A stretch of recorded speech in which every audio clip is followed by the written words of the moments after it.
about that. I think you're right. I think it's entirely possible. We're going to see a major economic disaster with the automotive industry. We have too many manufacturers. There have been too many manufacturers for a long time, and we have some that are struggling. And I hate to predict doom, but the weaker manufacturers are not going to survive. If they don't survive, they're not going to be building parts. The parts suppliers will stop supplying the parts. So you're going to see a major shift. I'm not going to make any predictions now, but all you have to do is check with your local stockbroker and look at the bond ratings of the manufacturers. Ford, I hate to pick on Ford, but their bond rating has been downgraded to junk. And Ford has been around for a long time.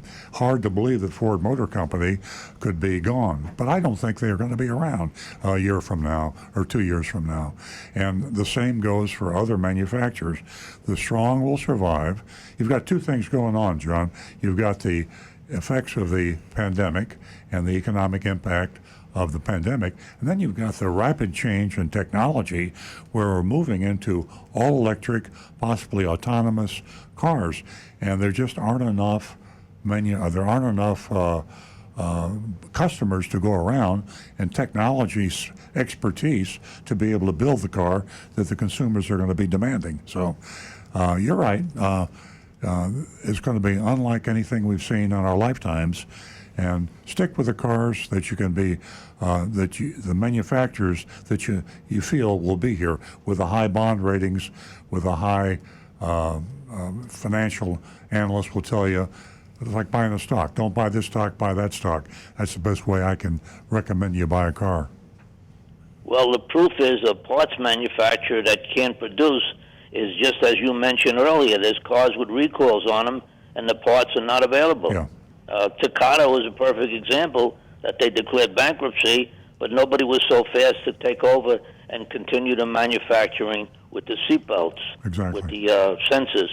Exactly. So we can see a little bit ahead of time even, but after this is all over, I mean, when I went to South Carolina to visit the BMW plant, there's many automobile parts manufacturers. One of the biggest one was right near Michelin over there, and those are tremendous plants, but who knows if they're all going to reopen or if some of them don't go out of business. Exactly. Well, thank you very much, John. I appreciate the call very much and your loyalty. As Nancy said earlier, you're our most loyal caller. You've been with us for many, many years. And thank you for all your concern. Stay safe, take care of yourself, and thanks for your concern for me and Nancy. I know you were concerned about us. And and all the information. Happy to have you all back. All the information, John. You sent us a lot of information. It was great information. We really appreciate you.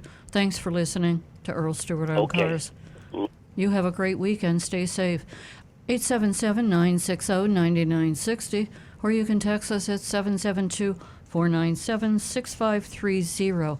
And hey guys, I was checking out Gas Buddy, and check this out. There's prices that have dropped to $1 in 13 states. Gas prices. Could you ever imagine? When was the last time you saw that? And that's in Arkansas, Colorado, Iowa, Kansas, Kentucky, Michigan, Mississippi, Missouri, New York, Ohio, Oklahoma, Virginia, and Wisconsin. Isn't it ironic that just when the gas prices go down, who cares, right? Right. I mean, we got a funny meme. Somebody sent us here. No one's driving. And it says, anybody else getting 3 weeks to the gallon on their car? Yeah. Did anybody see the day? I like that. I watch the stock market a lot, and about 5 or 6 days ago, oil prices went negative. Yep. And that's why I said everybody earlier. was scratching their heads, and that basically means that if you're selling oil, you have to pay somebody to take the oil. And I'm just wondering, you wonder what's going to happen to oil changes. And what's an oil change cost today? If oil has a negative price, you drive out we'll with have lunch to money. pay the customer. We'll have to pay the customer to get an oil change. That's why I said earlier, did you ever think it'd come to a time whenever we pay more for a bottle of water? than oil. And then also to Earl's topic that he's talking about, it costs more to sell the oil. Milk. Did you see that also in the news about them just throwing it away? It just wasn't worth their while. So there's a whole lot of stuff going on, crazy stuff. Send me your milk. How about, we got any text to go to? Oh, yeah. I got a great one here. Excuse me, before you go to that, we're going to go to Frank, who's a regular caller also, and he calls us from Jupiter. Morning, Frank. Well, good morning, Nancy and Earl. Morning. I've listened to your show for years, and I've used your advice many times in helping friends purchase a car, or even for myself. Especially for Nancy, this will be good for you, is any of the women people I know, I say don't go by yourself because they are just bait. And here's my question and dilemma. My oldest daughter, who lives in Utah, needs a car. She's actually looking for a RAV4 hybrid. And I did Earl's due diligence. I went on Costco to try and get a price. There's only one dealer in the entire state of Utah that does Costco. They won't give me a price. You've got to go in there and they'll give you your special price when you're in person. Who's that? Is that normally how it happens with Costco, or do you get a printout? Yeah, with Costco, I don't like that about Costco, by the way, Frank. I've told them that. I've talked to their executives about this. They have a price sheet, and they have a Costco price that is supposed to be the lowest price that you'll sell that vehicle to anyone for. And but they won't give it to you. They make you come in the car dealership. If the dealer adheres to the rules of the program, it's a great program. But the problem is navigating that minefield of honesty with the dealer, who is a Costco dealer. We know a dealer in Utah. That's the reason I was asking. What's the name of the dealership? Hang on just a minute. I've got it back in my email. We can give you the cell phone number of the dealer. Is she anywhere near Provo? Actually, I can't give the cell phone of the dealer anymore. He sold it. Oh, we did. That's right. I forgot. But I still know the general manager. Oh, do you? And I believe he's still working there. Is she anywhere near Provo? Actually, they are. Is it Mark Miller's Toyota or a different one? I don't think so. It used to be called Brent Brown Toyota, and he sold his dealership last year. Thankfully, kept most of the employees, and it's a pretty good dealership. Watch out in the finance department, and they do very well there. But I could give you a referral. I can text it to you and give you the phone numbers. You have my cell number. I'm the one that sent you the thing about the gas. Yeah. Okay. And the dogs. Hey, Frank, I got another idea. Look on our website and go to the car that your daughter's interested in buying in Utah, and you can get an out-the-door price on our website. Then take about $1,000 off of that price, for the admin fee. Because in Utah, we're in a Southeast Toyota distributor. We pay about $1,000 more for our cars in the Southeast United States than they do in Utah. They buy directly from Toyota. So take the RAV4, go on our website, get our price out the door, subtract $1,000 from it, and that's the price they should be able to buy the RAV4 in Utah for. Oh, okay, that sounds great. While we're talking about prices, because the Costco dealer was a different one that's near my daughter's house. My daughter has bought 2 different Toyotas from this one dealer, and she thought that might help her going back. I said, it's very tough.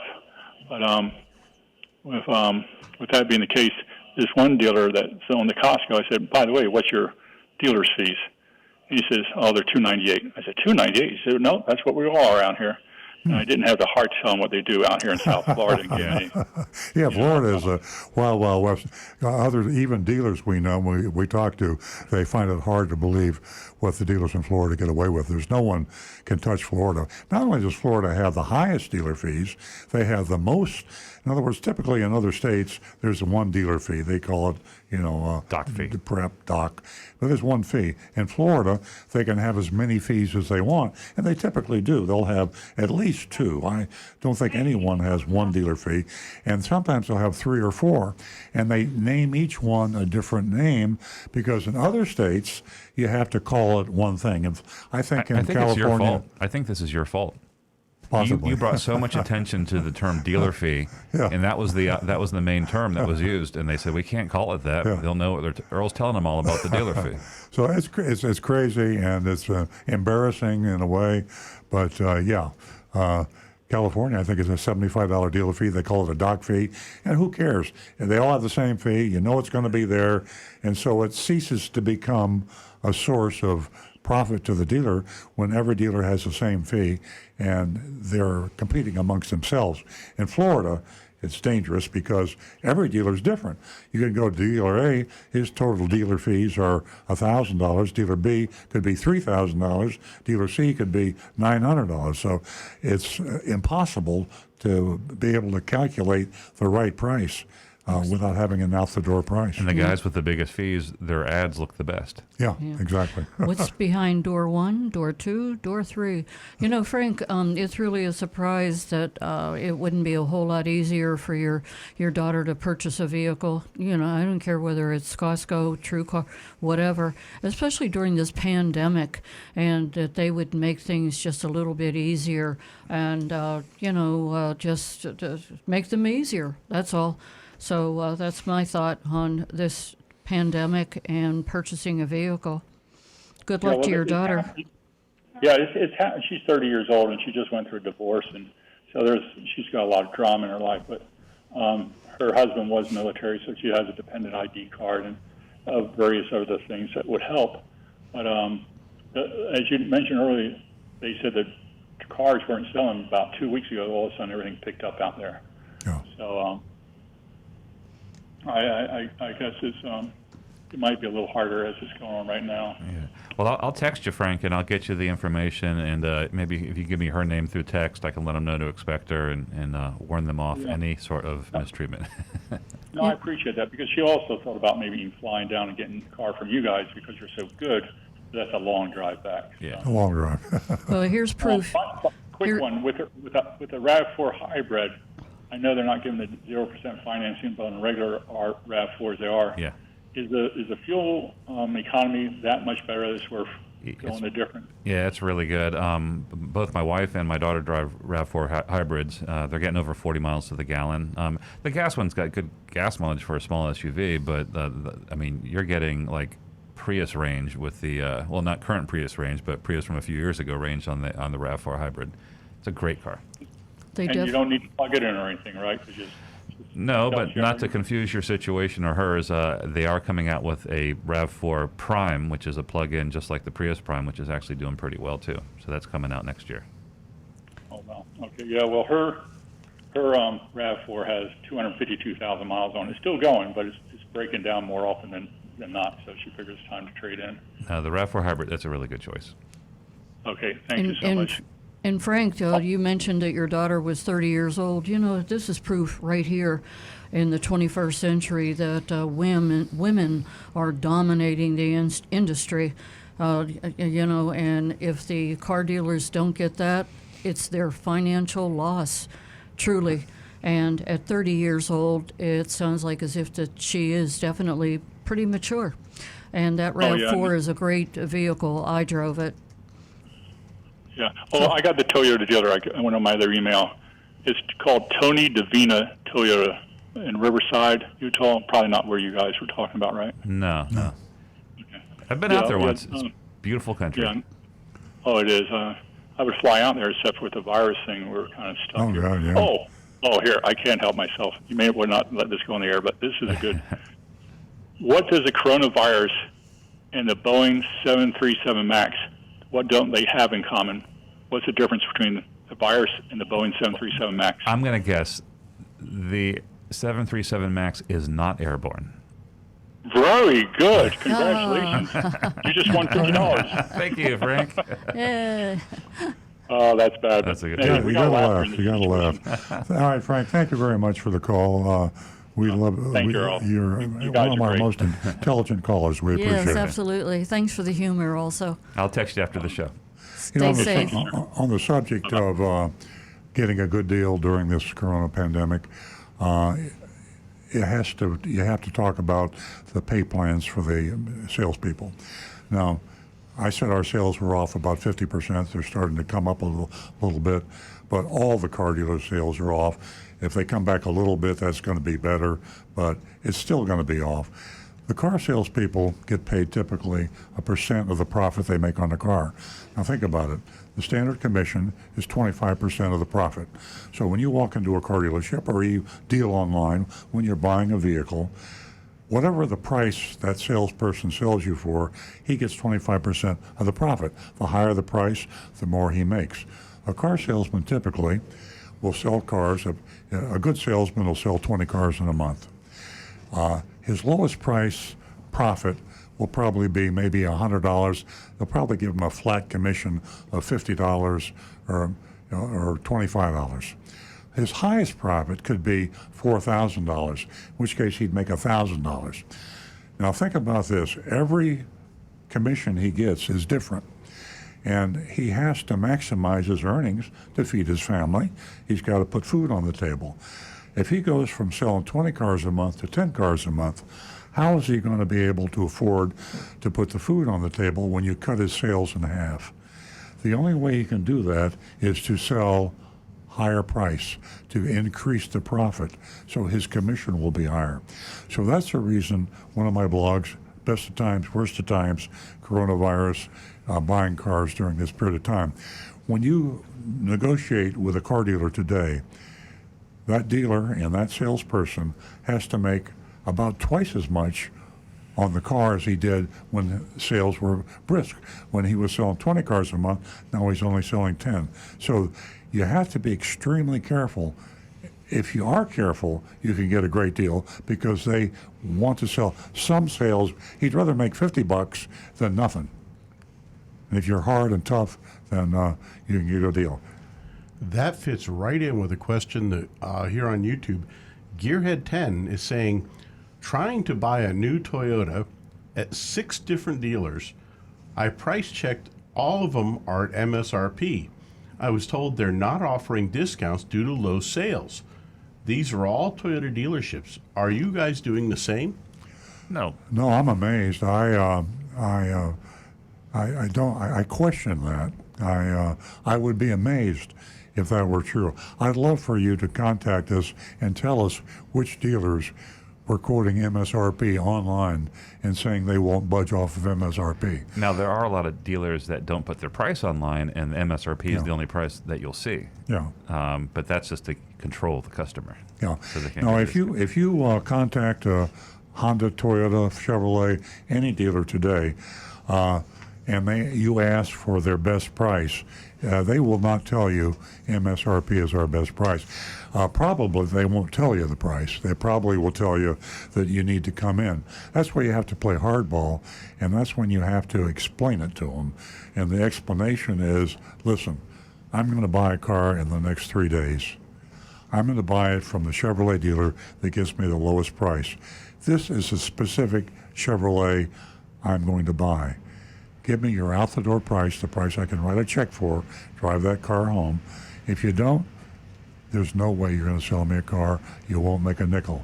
If you give me the price, you might not sell me the car because your competition might beat you, but you have some chance or you have no chance. It's your choice. There is Earl Stewart's old axiom: never believe anything you see in a car dealer's ad is never been truer.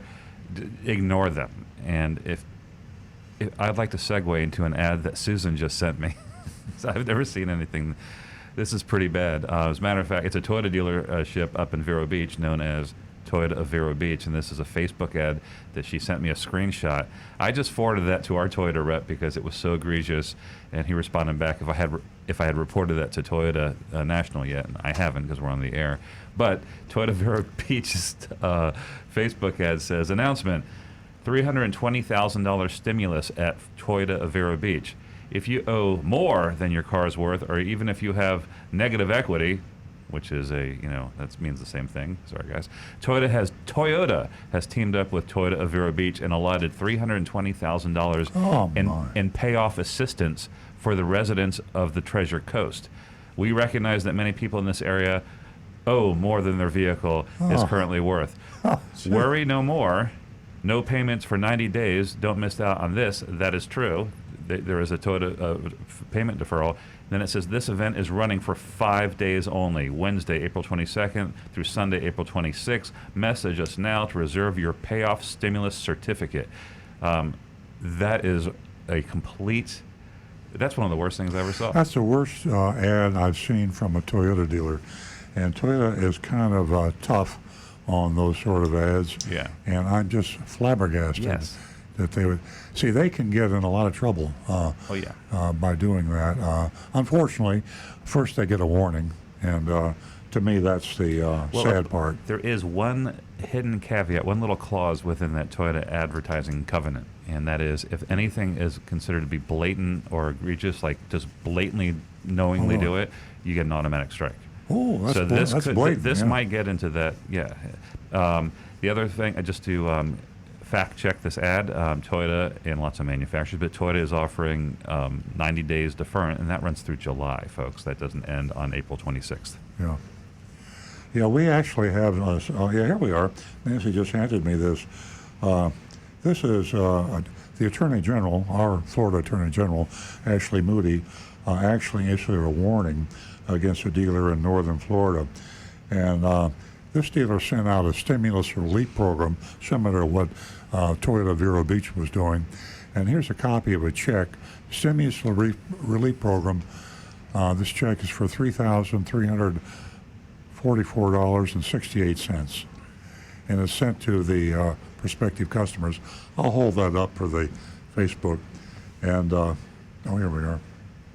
And this is, I thought, the most egregious advertisement I've seen until I heard the Vero Beach one, which is equally egregious.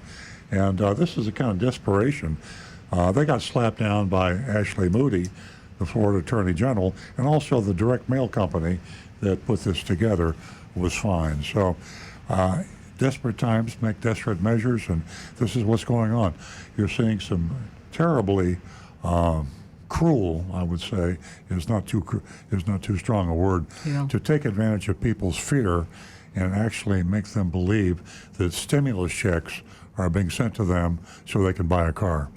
It's just unbelievable that people would try that. As sad as it is, it's that's the way of the world now. Yeah.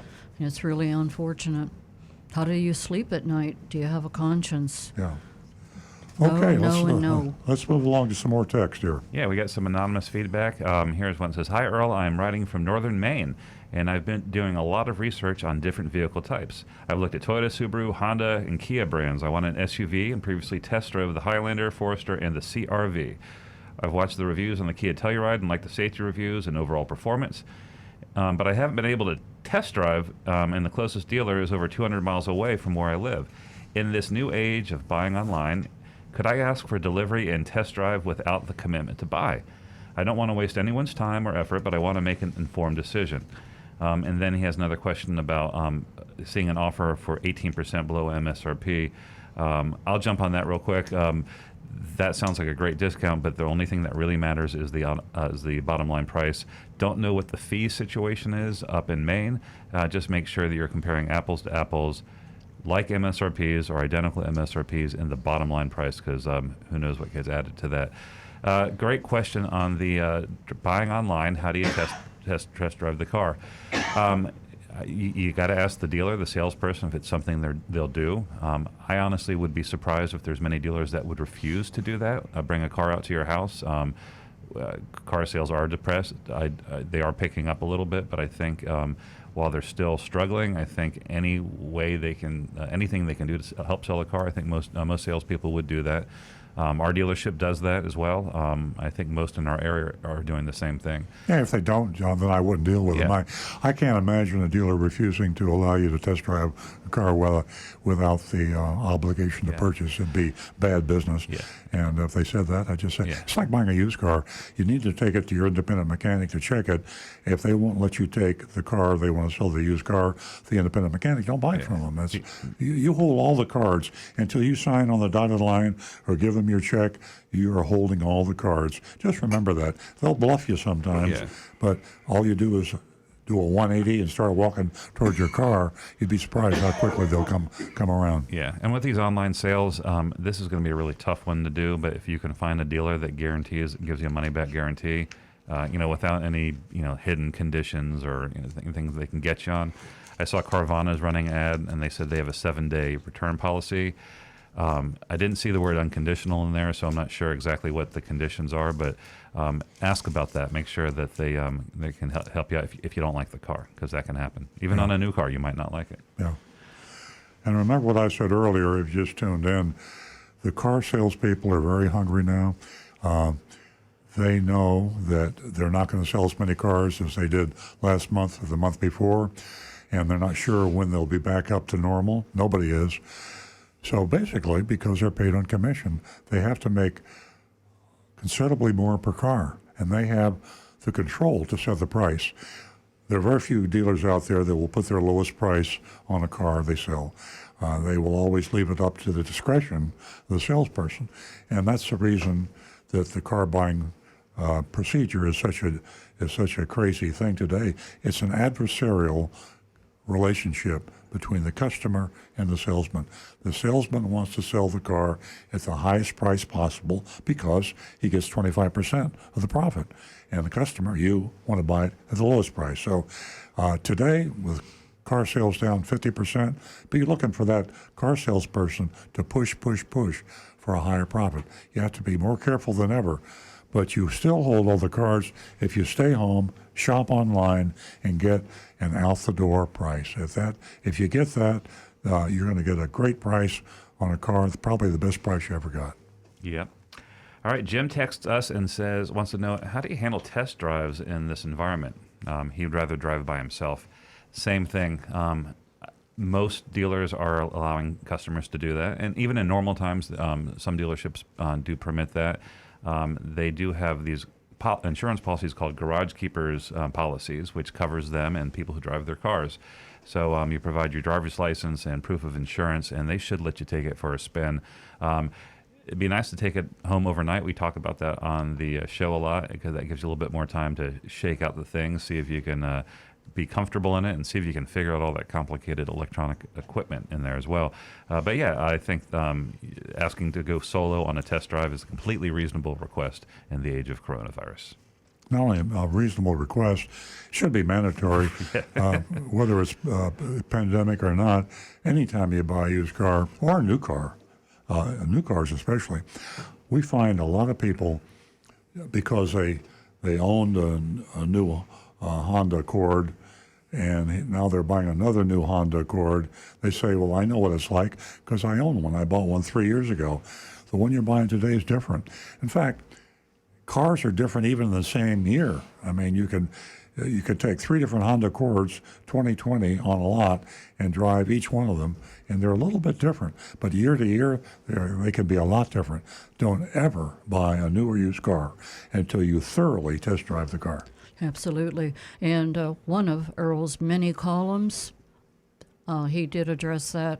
I'm not sure exactly one, but you can go to Earl on Cars, and you can find all of his columns that will take you a long way for many miles. Our phone number is 877-960-9960, or you can text us at 772-497-6530. And we're going to go to Lori, who's been holding from Palm Beach Gardens. Good morning, Lori.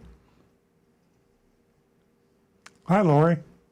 Morning, Nancy. I want to tell you that I'm glad you're feeling better. You sound a lot better, and welcome back to the show. Thank you. Thanks, Lori. Yes. So I have a question. It's not my first time calling. I've called many times. I do flower deliveries in my vehicle, and I have a fairly new Dodge Caravan with the stowaway seating. So it gives me that flat, van back. After a while, I went to lift up the seat and found that water had gotten in, and now I have mold growing on the seat. Oh, boy. Yes. And they are leather seating. Surfacely, I can clean it off, but it does kind of have a little bit of a musty smell, and how do I really get that off? Rick, you're an expert on that. My recommendation, the real fix for it is you would have to strip the interior and have a company like Service Pro actually come out and they can professionally clean and scrub everything to do it. But you're talking a huge, huge undertaking at that point. Kind of a side trick for it, what I would try is, you know the damp rid you can get for putting in musty places in your house?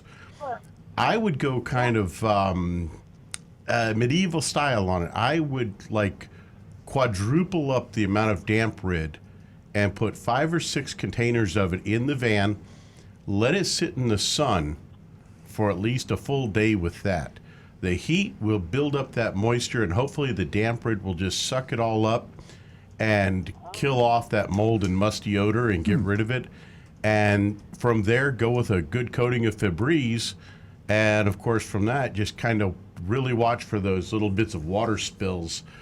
Now, we've seen some real issues with little bits of things spilled in a car that can grow into a real horrible So nightmare. you've actually used that technique and it works. I actually had to do that on my wife's Highlander when our daughter spilled a milkshake that got underneath the carpeting. Oh, boy. And I had to scrub.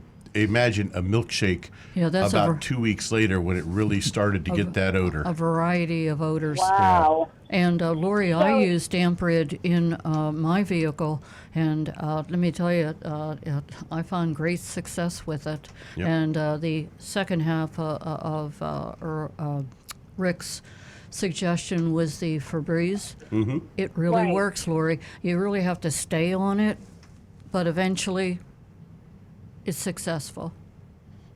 So the damp rid will actually pull the mold, or that's just going to be for the owner? Well, the damp rid will get the moisture out of the air, and without moisture, the mold will die. Mold and mildew can only live in a moist environment. So getting rid of that moisture, getting every bit of moisture out of that vehicle that you can, that's where our Florida sunshine, the heat that we get here in Florida really works, because the inside of a car can hit 130, 140 degrees. And Right.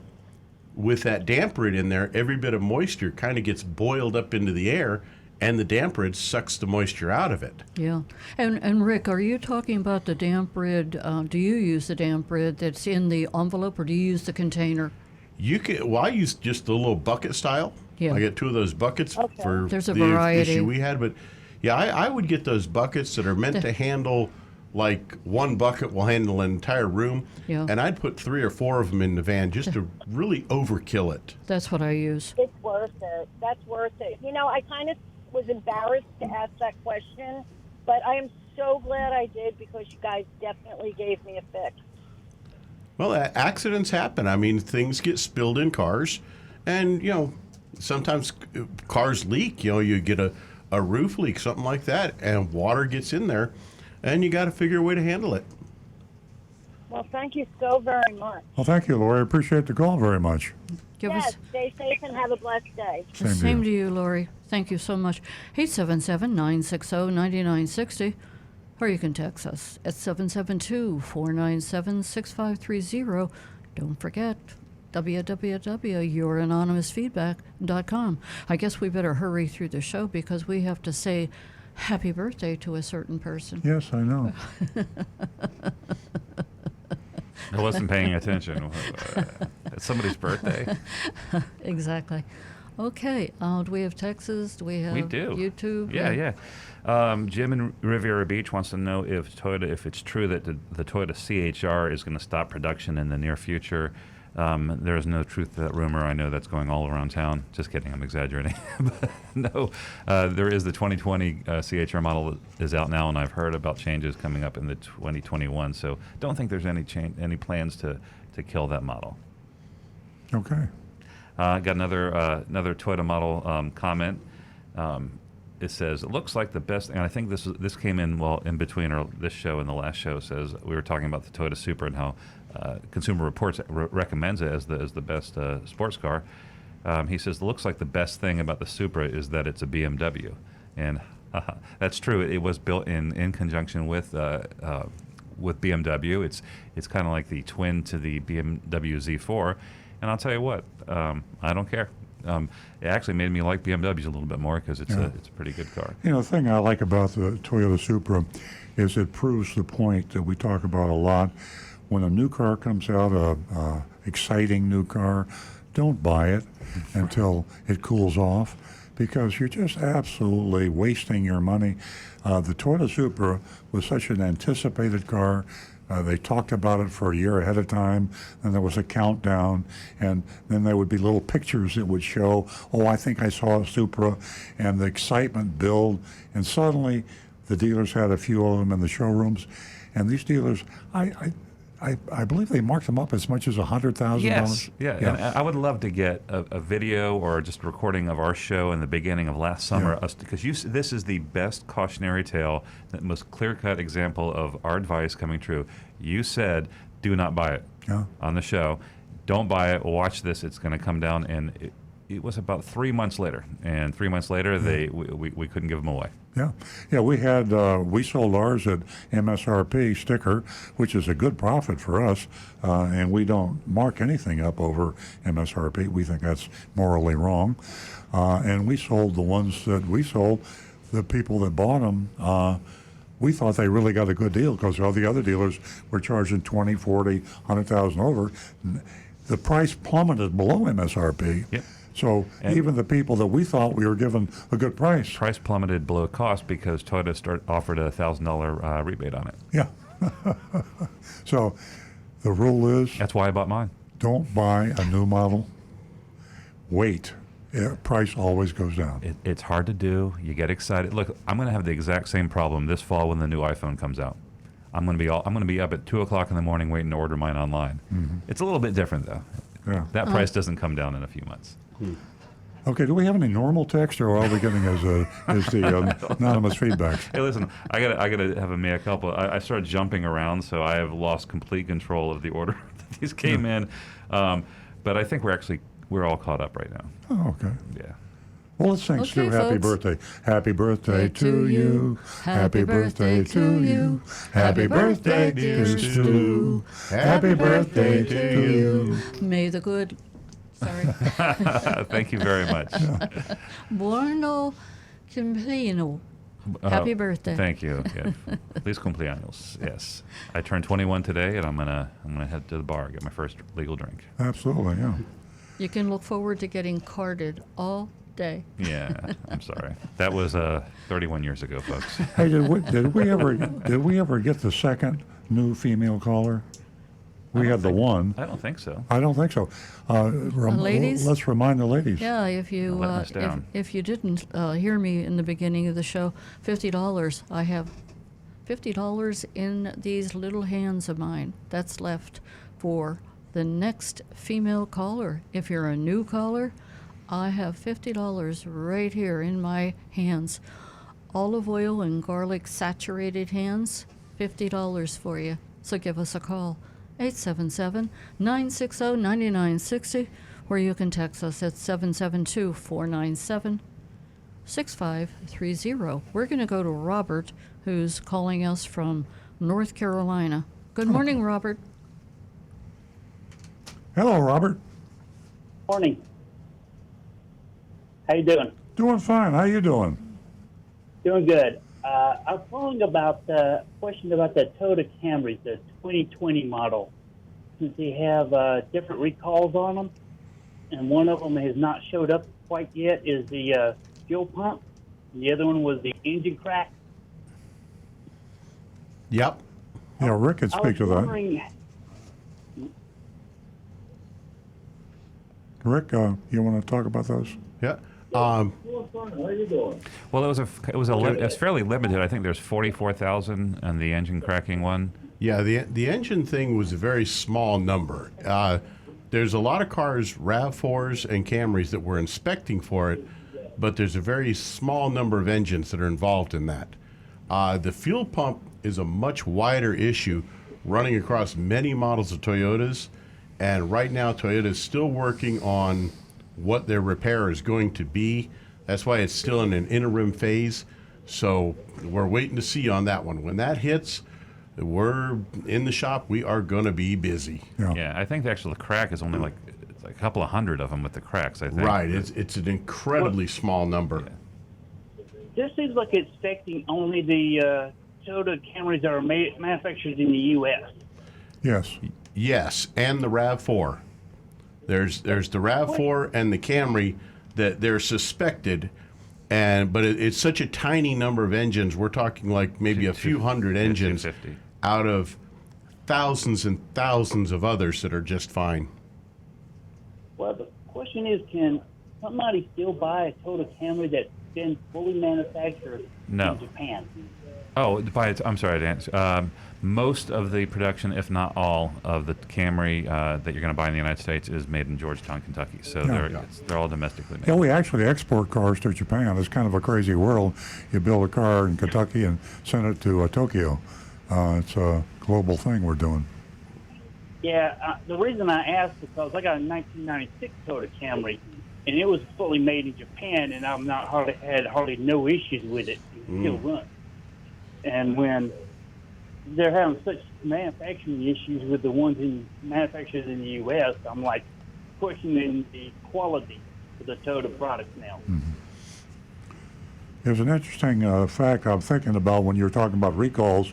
Recalls have a stigma. I mean, obviously, when you build a car and you don't build it right and you got to fix it later, that's a stigma on the brand. But car dealers actually like recalls because the manufacturer pays us nicely for recalls. Rick makes a nice living off of recalls. The dealerships all make a nice living. And when business is slow, when the service business is slow, car dealers actually thrive on recalls. And it sounds almost like a negative thing that you have a car dealer that's actually hoping that there are more recalls come in because he can make the money when he fixes them. Here's my opinion on this, and this is simply my own opinion, and there's going to be a whole lot of people, probably 3 of them in this room, that won't agree with me, but a few years back, Toyota high-ups, the CEO, the top guys in Toyota, all started pushing that they wanted to be the #1 biggest car manufacturer in the world, and they started cutting corners.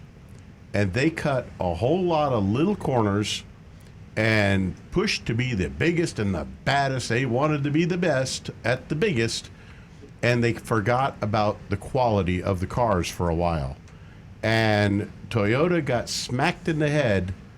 We hit a whole bunch of recalls, popped up, and even Akio Toyota finally stepped up and said, hey, looks like we goofed a little bit. We went a little too hard trying to be #1, and they backed off now, and Toyota now is starting to concentrate more on quality, and it's the worm is turning. We're going the other way. We're getting our quality back. Right. You're right. I disagree with you. And if you look at Consumer Reports and you look at Lexus and Toyota, they have the highest quality of all the cars reported there. Compared to the other cars, yes. And if you look at, that's what we're talking about. And if you look at the percentage of recalls and the volume of Toyota, it is very, very small. So Toyota is the largest manufacturer, Volkswagen was the largest manufacturer. When you're Chrysler, or when you're Nissan, or when you're even a small manufacturer like Kia, the percentages look much worse because you don't sell that many cars. But if you're selling that many cars, the percentages are not good. Okay, let's move along. Ladies and gentlemen, I think that if there are no more texts or YouTubes to share with our audience, it's time to close the lines. Ask you to please vote on this mystery shop that we're going to get to, and that mystery shopping report is from Bremen. Yeah, and if you're new to the show, hopefully we have new listeners tuning in all the time. And the mystery shopping report is something that's totally unique. No one that I know of, television, radio, I just don't know anybody that does this type of report. We not only do a different car dealership in Florida every single week, and we've been doing it for 17 years. But we do it, and we name names, and we name dealerships. We talk about the salespeople involved by name, the sales managers, the car dealership, and we cite the actual violations. Sometimes there are very few violations. Sometimes I don't remember ever being no violations, but nobody's perfect.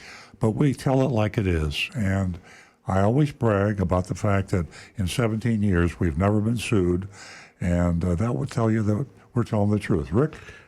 Frank actually on YouTube was just asking. He says, with the way things are going, with not going to car dealerships, are we still going to have a mystery shop in the future? So that's just something to throw out. They may want to mention. Yeah, we will always have. How will we do these? Well, we'll always have mystery shops, and because they're fun and they're educational. Yeah, and absolutely. They help clean out Dodge. I think we've actually had a positive effect on the car buying experience in South Florida as a result of our mystery shopping reports. Car dealers never know who's going to be next. We've hit most of them, certainly in Palm Beach County, Martin County, and even northern Broward. We've really hit a lot of car dealerships. So the target today, and actually it was 2 weeks ago because we were off the air for 2 weeks with repeats, Mystery Shop of Bremen Honda. For this week's Mystery Shop, we're taking a break this week from the COVID-19 related car dealer marketing and returning to another public safety crisis, the Takata airbag recalls. It's a shame that with the severity and the very nature of this pandemic, the Takata always was taken not seriously enough, and now it's probably considered almost a minor event. But we have to, duty calls us to tell you that you have to be careful. And when you hear this mystery shopping report, you see exactly why you have to be careful any place you buy a car today. Before our world was turned upside down by the coronavirus pandemic, we experienced a huge surge in Takata airbag recalls.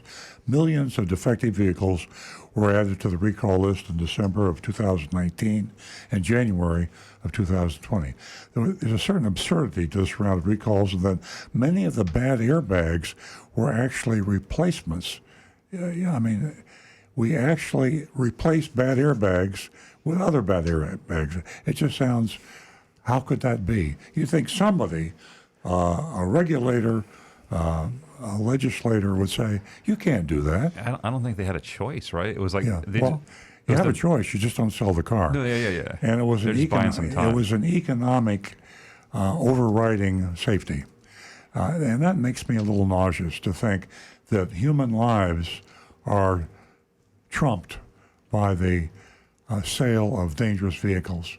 And so our legislators, our leaders said, okay, you have a dangerous airbag that can explode and kill you, and we're going to recall that airbag, and we're going to bring those cars back in, and we're going to replace it with the same airbag that we just replaced, because it'll take 4 or 5 years before it blows up again. We bought you a little time. And we know that only 25% of the folks are going to get that airbag fixed. So you know somebody's going to get hurt. But the economy trumped safety and human lives. Anyway, as I often say, you can't make this stuff up, and we're not making it up, I promise you. We found one of these double Takata airbags being offered for sale by Bremen Honda in Green Acres. That's Lake Worth, southern Palm Beach County, or central, I guess. 2012 Honda Accord with only 45,000 miles, asking $10,940. Now, that's a highly desirable used car. I get a lot of calls from people, friends, customers. Everybody's looking for a car about that price. $10,940. That's a good price. And for a car of that age, a 2012 8-year-old car with only 45,000 miles, makes me want to be sure it's a valid odometer. I check the odometer on that to be sure. But it's probably, odometer readings are valid today. They're pretty safe. But you can check Carfax reports to be sure. We've shot Bremen Honda a few times in the past. The last time was January 2019. That was our former star mystery shopper, Agent X. That was his last mission for us. During that visit, the Bremen staff did a good job. We put them on the recommended dealer list, and we faulted them for their high hidden fees, but we passed them anyway because we grade on the curve. And by the way, you can access our recommended dealer list at earlandcars.com. Just go to earlandcars.com. We have a list of recommended dealers and the dealers we don't recommend. And that's one of the reasons we do this mystery shopping report. This is the first time we put Bremen Honda to the Takata test. Agent Thunder was called up for duty. This was also the first time we ever sent a masked mystery shopper wearing a mask into the field. Here's a report, speaking as if I were Agent Thunder. I arrived at the dealership 1:30 p.m., made my way inside the showroom. I was greeted by the receptionist who offered to help me with a salesperson. She waved to a gentleman seated at a desk and quickly jumped up and headed my way. Jim said hello through his light blue mask, and I returned a muffled greeting. He began making small talk and asked how I was holding up through the outbreak. The conversation shifted to what brought me in. I told him about the advertisement for the 2012 Accord. I said I was buying this for my live-in mother-in-law. I explained that she was staying at home because she was older and couldn't risk exposing herself, quarantined with us in her home. Jim nodded emphatically, and I continued. I said if I liked the car, I'd go home and talk to her about it.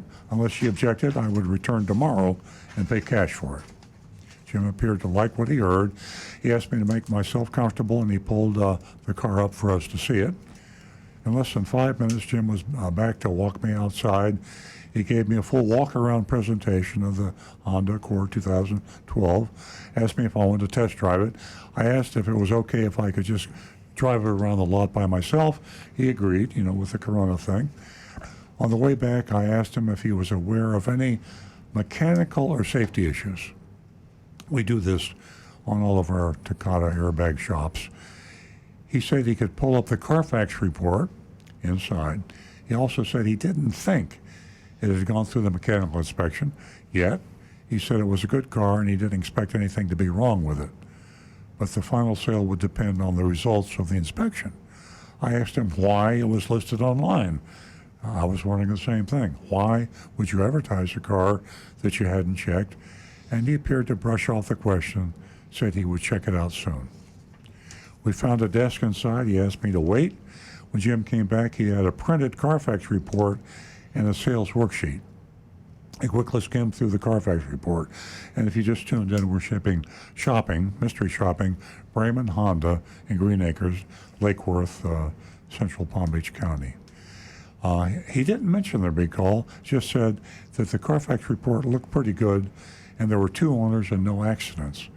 That's a little suspicious, because the Carfax report does show all the recalls. And they would also show the fact that there's no fix for this. There's a lot of information in the Carfax report.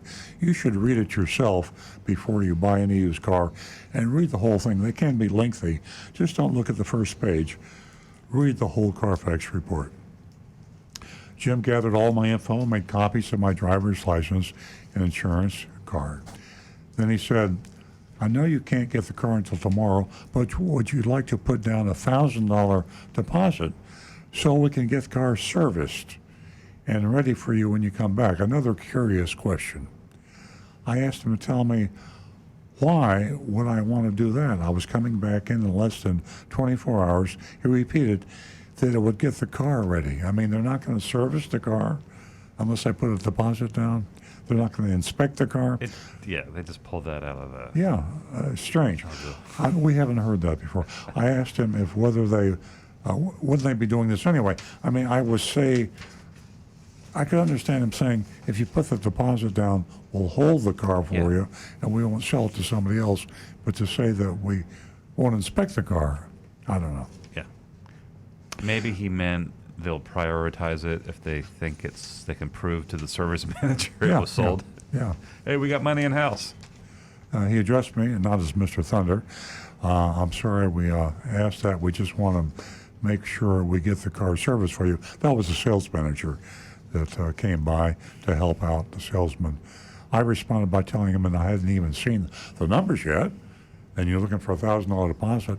I haven't even seen a work order, buyer's order. I wasn't keen on forking over $1,000 bucks at this time. The manager seemed a little embarrassed, patted Jim on the back, and walked off. Left. Yeah. Jim took the worksheet, and before reviewing it, explained that it would take I could take a picture of it, right? I could take a picture of it, but he can't give it to me. And here's something else I haven't seen before. He folded the top of the worksheet over so it wouldn't identify the car. Right. And the reason for that was so that if I took a picture of the worksheet and I went to shop the price with this competition, I couldn't validate the fact that it was for this type of car. And so all I would have is a price, and I couldn't compare a similar car. I'm guessing that's probably what it is. Car dealers hate for you to shop and compare prices. What I think was he folded it over because if it hadn't been to the shop, there could have been a big bill. The prices are going to change, and they didn't want to prove that he got a quote on that VIN. That's my suspicion. A lot of guessing. Yeah. He went over the numbers. They didn't resemble what I'd seen online. The retail price was $13,990, but I was shown a savings of $4,002. Before I could feel good about the big discount, I saw they added back $1,495 in accessories. That brought the price to $11,483, about $500 more than the online price.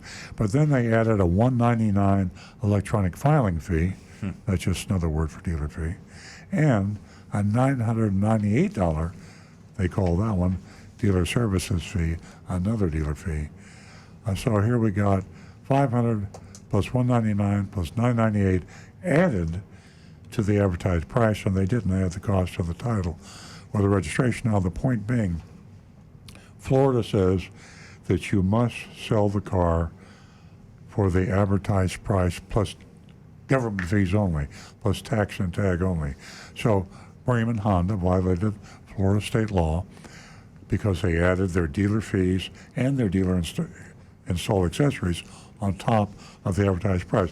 Rick, you're waving your hand. I'm pretty confused here. The car has not gone to the service shop to be inspected or find out what repairs are necessary. Right. How then did they add accessories, and what accessories would you add to a used car? I think the answer to that is no accessories were added to that. That's pre-printed on their worksheets. Yeah.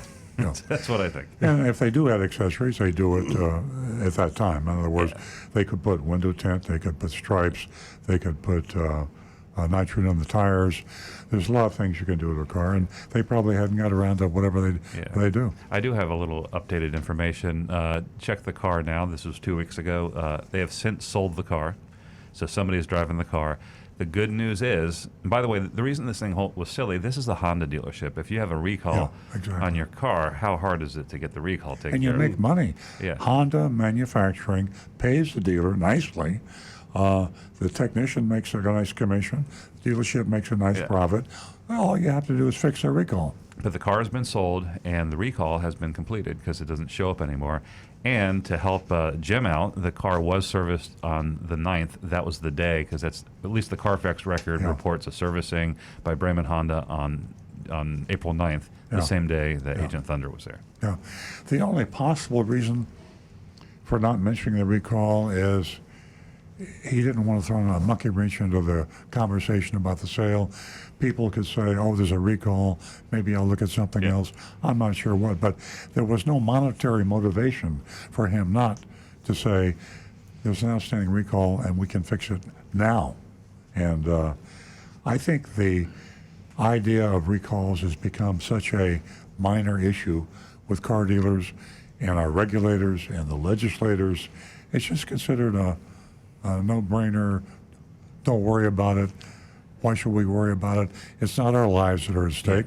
It's the customer. I can't wait to hear a salesperson tell our shopper, hey, you're far more likely to die of coronavirus than you are in a recall. Yeah. And here's the advertisement that we responded to. And you can see that the 10,000 was at 940? 490. 490, 10,490 the price. That's the advertised price. And it does not include either of the 2 dealer fees or the dealer installed accessories. So that's a violation of state law. And if I'm lying, Bremen Honda, sue me. But you are not complying by the law. So we've got to vote. And Yep. we have grades coming in. We'll start with Linda. Big, no, I'm sorry, she didn't say big. She says fat F, oh my gosh. Ari gives him this is unanimous. Ari gives him an F. John gives him an F.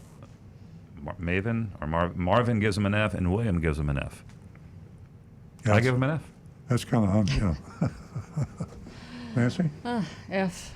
F? Frank goes with an F, and I'm saying F.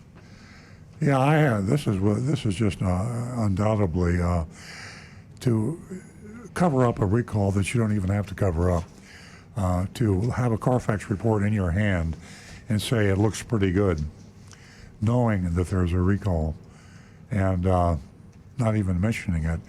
That and advertising the car without any disclosure whatsoever of the dealer installed accessories or the ads. And it's a shame because Bremen Honda's been on the recommended list for a long, long time. Rick?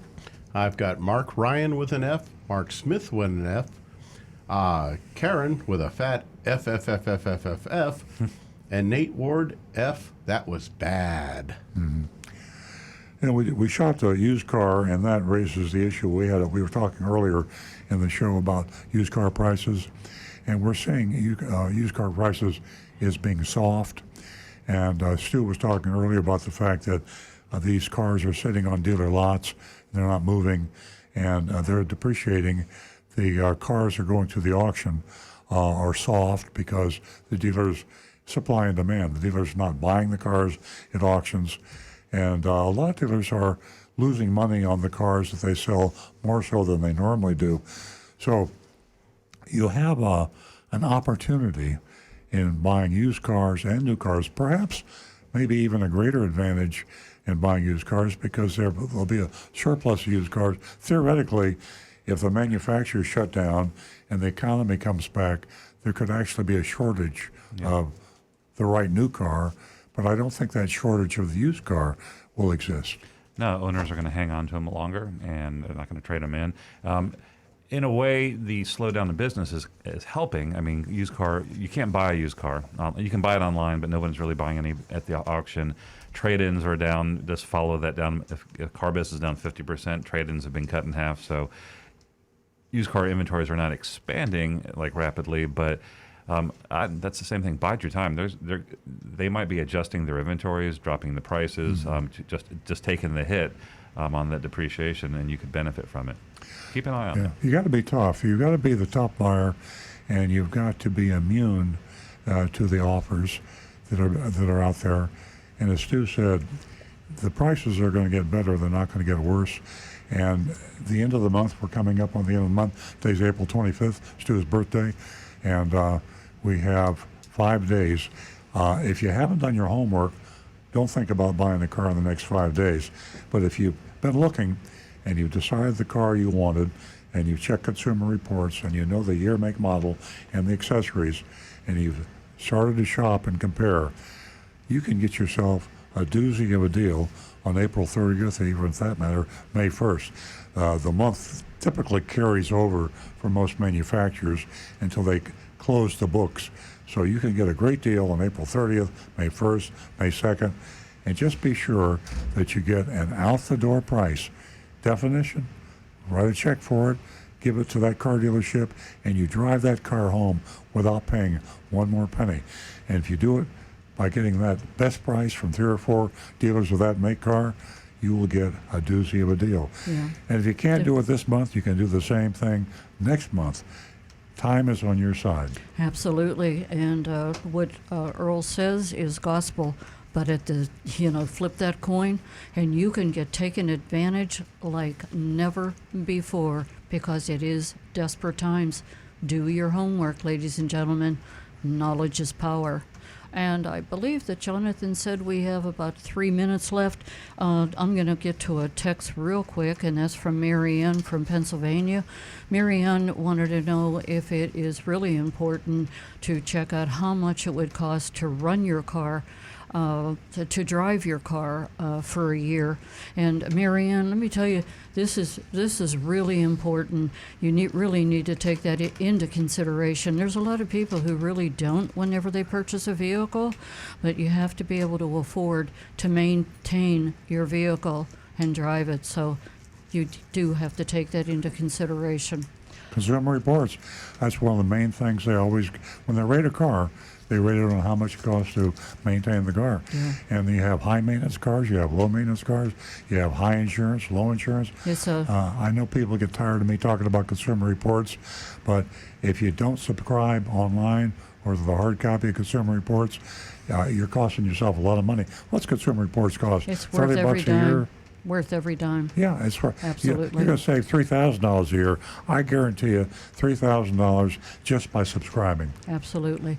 Ladies and gentlemen, we can't thank you enough for tuning in to Earl Stewart on Cars, and we do appreciate your company.